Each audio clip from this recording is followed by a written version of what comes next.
Human respiratory system আমরা অনেকেই পড়েছি, আমরা বেসিক জানি যে আমরা কার্বন ডাইঅক্সাইড ছাড়ি এবং অক্সিজেন গ্রহণ করি। কিন্তু কেন অক্সিজেন গ্রহণ করি বা কী করি, বা অক্সিজেন গ্রহণ করলে কী করে আমাদের শরীর কার্বন ডাইঅক্সাইড তৈরি করছে, এইটা জানার জন্য আমাকে জানতে হবে আগে যে আমরা অক্সিজেন গ্রহণ করি লাংসের মাধ্যমে, তাই তো? লাংসের মাধ্যমে সেই অক্সিজেনটা ব্লাডের মধ্যে বেশি, এবং ব্লাডের মধ্যে থাকা আরবিসি সেই অক্সিজেনটাকে আমাদের প্রত্যেকটা শরীরের অঙ্গে পাঠিয়ে দেয়, যাকে আমরা বলি অর্গান। অর্গান তৈরি হয় কিছু টিস্যু থেকে, বাংলায় যাকে কলা বলে, আর টিস্যু তৈরি হয় সেল থেকে। প্রত্যেকটা সেলে সেলে এইভাবে অক্সিজেন পৌঁছে যায়। এইবার আমরা যখন খাবার খাই, সেই খাবারের মধ্যে থাকে মেনলি 4টি উপাদান, যাকে আমরা বলি carbohydrate, protein, fat.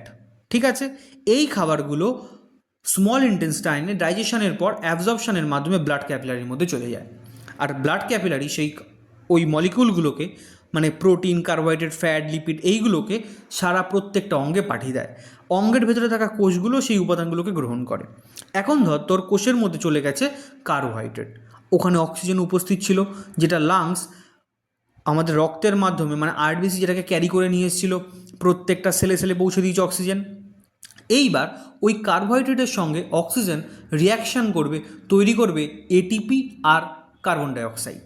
Carbon dioxide তো পরবর্তী সময় আবার সেম প্রসেসে বেরিয়ে আসবে শরীরের বাইরে, আর শরীর প্রত্যেকটা কোষে তৈরি হবে এটিপি, যেটা কিনা প্রত্যেকটা কোষকে শক্তি যোগাবে, এবং কোষের বলতে গেলে ওকে খাদ্যও বলা যেতে পারে। কোষ ওখান থেকে আর নিজের শক্তি পাবে নিজের কাজ করে যাওয়ার জন্য। এইভাবেই প্রত্যেকটা কোষ নিজের শক্তি যোগায় এই অক্সিজেন গ্রহণের মাধ্যমে। তাহলে আজকে বুঝতে পারলি কী করে অক্সিজেন থেকে কার্বন ডাইঅক্সাইড তৈরি হচ্ছে আমাদের শরীরে, আর অক্সিজেনটা কেন আমরা গ্রহণ করছি।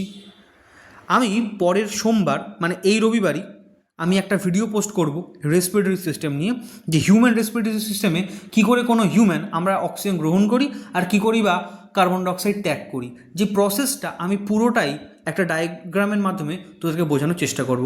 পারলে ওই ভিডিওটা অবশ্যই দেখিস। তো আজকে অবধিই থাকলো, পরে কী নিয়ে ভিডিও বানাবো তাহলে চলে কমেন্ট করতে পারিস, আমাকে জানাতে পারিস নানাভাবে, আমি সেই ভিডিও নিয়ে পরের বার ভিডিও বানানোর চেষ্টা করব।